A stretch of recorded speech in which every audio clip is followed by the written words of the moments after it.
انسان کا شرف، اس کی عزت اور اس کا وقار علم ہے۔ اس لیے سیدنا علی المرتضیٰ فرماتے ہیں ہم اللہ کی تقسیم پہ راضی ہو گئے، اس نے ہمیں علم عطا کر دیا اور جاہلوں کو مال دیا۔ مال سے علم افضل ہے۔ حضرت عبداللہ ابن عباس رضی اللہ تعالیٰ عنہ فرماتے ہیں، ابن عساکر نے اپنی تاریخ میں لکھا کہ حضرت سلیمان علیہ السلام کو اختیار دیا گیا، چاہے مال لے لو، چاہے سلطنت لے لو، چاہے علم لے لو۔ تو انہوں نے کہا مالک مجھے علم عطا کر دے، کہا اس کے صدقے مال اور سلطنت بھی عطا کر دیے۔ یہ علم کے پیچھے پیچھے چل کے آئیں گے۔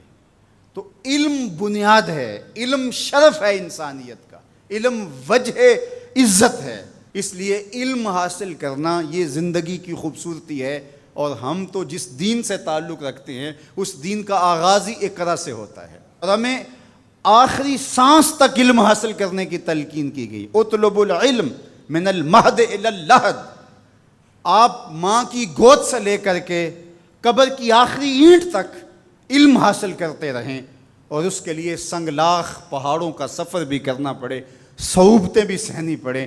بلکہ فرمایا اطلب العلم ولو بالسین، اگر تمہیں چین بھی جانا پڑے تو علم تلاش کرنے کے لیے وہاں بھی جا پہنچو، راستوں کی مشقتیں سہو، تکلیفیں سہو، لیکن علم کشید کر کے لاؤ۔ یہ مومن کا گم شدہ خزانہ ہے۔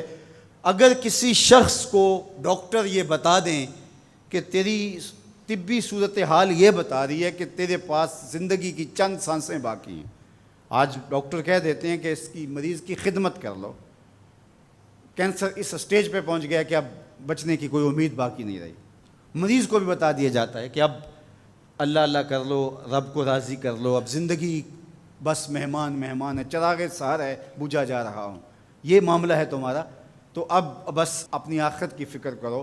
اب وہ کیا کرے؟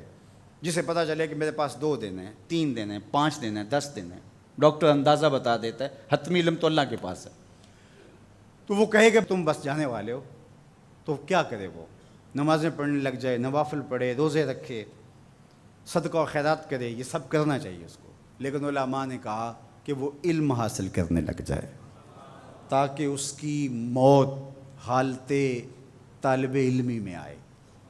اور سنن دارمی میں روایت موجود ہے، حضور علیہ الصلوۃ والسلام کا فرمان کہ جو شخص علم حاصل کرنے میں مصروف ہوا اس لیے کہ اسلام کو زندہ کرے، فوت ہو گیا، وہ علم حاصل کرتے کرتے طالب علمی کے دوران انتقال کر گیا، قیامت کے دن اس کے اور نبیوں کے درمیان صرف 1 درجے کا فرق ہوگا۔ علم کی وجہ سے اس کو یہ شان اور یہ عظمت نصیب ہوگی۔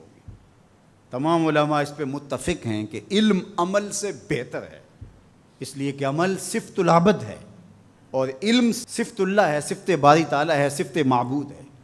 معبود کی صفت عبد کی صفت سے افضل ہوتی ہے، تو علم جو ہے وہ افضل ہے عمل سے، عبادات سے۔ بلکہ ارشاد فرمایا جب حضور علیہ السلام سے 2 اشخاص کا ذکر ہوا، ایک عابد ہے، تہجد گزار ہے، شب زندہ دار ہے، صائم النہار ہے، قائم اللیل ہے، بہت عبادتیں کرتا ہے، اور دوسرا بس فرض پڑھتا ہے اور کتاب کھول کے بیٹھ جاتا ہے، نشر علم کے لیے لگ جاتا ہے، جو بھی ذرائع ہیں اس دور کے تو اس کے مطابق وہ علم بانٹنے لگ جاتا ہے۔ تو دونوں کے بارے میں پوچھا گیا تو آقا کریم نے کیا جواب دیا؟ فضل العالم علی العابد کا فضلی علی ادناکم، عالم کی فضیلت عابد پر اس طرح ہے جس طرح تم میں سے ایک عام آدمی پر میری فضیلت ہے۔ عالم کا موازنہ جاہل سے یہاں نہیں ہو رہا کہ جو مطلق جاہل ہے اور ایسا جاہل کہ جو عمل سے بھی خالی ہے۔ عالم کا مقابلہ یہاں بدکار سے نہیں ہو رہا، عالم کا مقابلہ یہاں کافر سے نہیں ہو رہا، تہجد گزار سے، شب زندہ دار سے اس کا موازنہ ہو رہا ہے، اور یہ رات کو سویا رہتا ہے لیکن دن کو نشر علم کرتا ہے، اور دوسرا راتوں کو بھی جاگتا ہے، دن کو بھی روزے رکھتا ہے، عبادات، ذکر، اذکار، تسبیح و تحلیل، زندگی کا معمول خوبصورت، صحیح معنی میں عابد ہے، زاہد ہے، تہجد گزار ہے۔ اتنا فرق ہے، ایک روایت میں یہ ہے جس طرح 14ویں رات کے چمکتے ہوئے چاند کی فضیلت ستاروں پہ ہوتی ہے، اور جتنا یہ فرق ہے اس طرح عابدوں پر عالم کی فضیلت ہے۔ تو یار اگر وہ عالم ساتھ عابد بھی ہو وہ عالم ساتھ تہجد گزار بھی ہو، شب زندہ دار بھی ہو، تو پھر اس کے درجے کتنے بلند ہوں گے۔ اس لیے فرمایا کہ صبح اس حال میں کر کہ تو عالم ہو یا طالب علم ہو یا علماء کی باتیں سننے والا ہو یا علماء سے محبت کرنے والا ہو۔ اور فرمایا ولا تکن خامسہ، پانچواں نہ بننا، پانچواں بنا تو ہلاک ہو جائے گا۔ اب میں اور آپ دیکھیں کہ ہم ان میں سے کس زمرے میں آتے ہیں۔ تو کہا یا خود عالم بن جا، یا علم سیکھنے والا بن جا، یا علماء کی بات سننے والا بن جا، یا ان کے ساتھ محبت کرنے والا بن جا۔ ولا تکن خامسہ، پانچواں نہ بننا۔ اللہ ان چاروں میں سے ہمیں کوئی بنا دے، اور ہم علم کے جمال کو اپنا اوڑھنا بچھونا بنا لیں۔ علم ہمارا حسن بن جائے، علم ہماری خوبصورتی بن جائے، اور علم ہماری زندگی کا وہ نور بن جائے کہ جس کی روشنی میں ہم تاریک راہوں میں بھی اجالے کریں، اور جدھر سے گزرتے جائیں نور پھیلتا چلا جائے۔